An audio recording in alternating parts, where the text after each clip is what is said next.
Benvinguts al Minut de la Terra. Aquí tenim uns agricultors de Sandy Spring, Maryland. A la dècada dels 40, el sol se'ls va començar a degradar, fent que no creixessin els conreus. Havien intentat millorar-lo amb tot el que sabien, però res no funcionava. Així que tocava marxar per buscar noves terres més fèrtils. Però llavors van sentir parlar d'una substància màgica que es deia que feia que les collites fossin abundants i que arribava des del Perú al port de Baltimore. Van posar les seves esperances en aquesta substància. Van viatjar a Baltimore i van omplir el carro amb fems d'ocell. Sí. Van ser els primers als Estats Units de fer servir aquests fems, anomenats guano, als camps de cultiu amb l'esperança de mantenir la seva vida. I realment va funcionar. Segons els registres de Sandy Spring, la seva collita es va multiplicar per 10.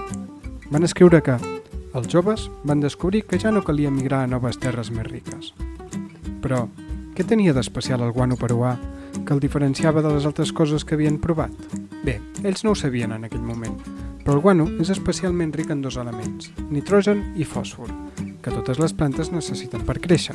Aquests elements s'esgoten en la majoria de camps de conreu, perquè a mesura que la planta creixen, l'absorbeixen del sòl. Així que quan es cullen els conreus cada any, també s'estan traient nutrients d'aquest terra, la qual cosa fa que sigui més difícil per a les noves plantes poder créixer. I el guano és un 20% nitrogen i un 4% fòsfor. Un polsim et pot enriquir el sòl tant com una pala plena de fems normals, que són un 0,5% de nitrogen i un 0,2% de fòsfor.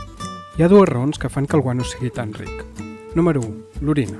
És una cosa que els ocells no fan, però encara necessiten desfer-se de l'excés de nitrogen, així que el converteixen en un líquid blanc i viscós que barregen amb la femta i ho expulsen en una sola porqueria molt nutritiva.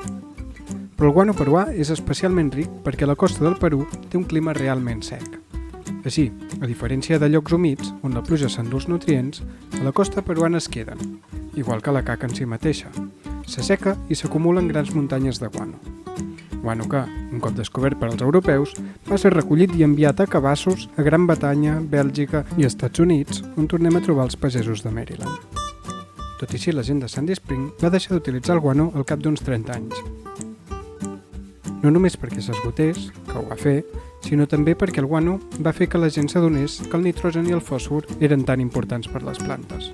Així que vam començar a trinxar roques riques en fòsfor de caca d'ocell fòssil i roques riques en nitrogen que s'havien absorbit de l'aire.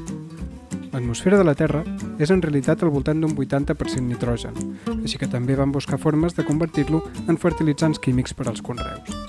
És per això que avui, quan el sol perd els nutrients a causa de l'agricultura, no hem de moure les nostres granges a un sòl nou i fèrtil perquè gràcies als avenços el podem tornar a refertilitzar.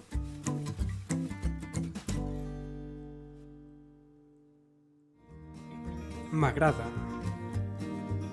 em subscric, comparteixo.